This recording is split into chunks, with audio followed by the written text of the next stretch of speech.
15वीं सदी के अंतिम भाग में भारत में यूरोपियों का आगमन हुआ। ये भी इस काल के और इस काल के बाद भविष्य में आने वाली घटनाओं, राजनीतिक घटनाओं के लिए दूरगामी परिणाम वाला सिद्ध हुआ। अनेक विदेशी यूरोपीय कंपनियां भारत में आईं और उनका उद्देश्य चाहे जो भी रहा हो, नियत चाहे जो भी रही हो, वे यहाँ की राजनीतिक गतिविधियों में रुचि लेने लगे और देशी राज्यों के मामलों में हस्तक्षेप करने लगे।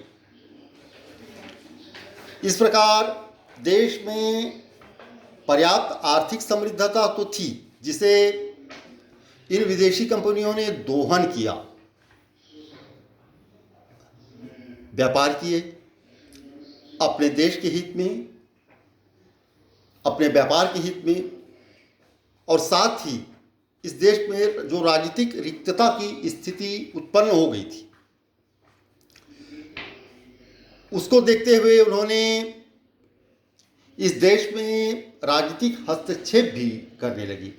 वे देशी राज्यों के आपसी झगड़ों में मध्यस्थता करने लगे, हस्तक्षेप करने लगे, उन्हें सहायता देने लगे। यहाँ तक कि कुछ समय बाद वे आक्रामक स्थिति में भी आ गए और अपना खुद का साम्राज्य बनाने की भी स्थिति में आ गए। फलतः परिणाम ये हुआ कि जिसकी नींव 16वीं शताब्दी में विदेशियों के आगमन से ही रख दी गई थी, परिणाम ये हुआ कि 18वीं सदी के आते आते अंग्रेज इस देश के सर्वोच्च सत्ताधिकारी हो गए। सत्ता अंग्रेजों के हाथ में हस्तगत हो गई। मेरे चैनल को लाइक करें, शेयर करें, सब्सक्राइब करें। धन्यवाद।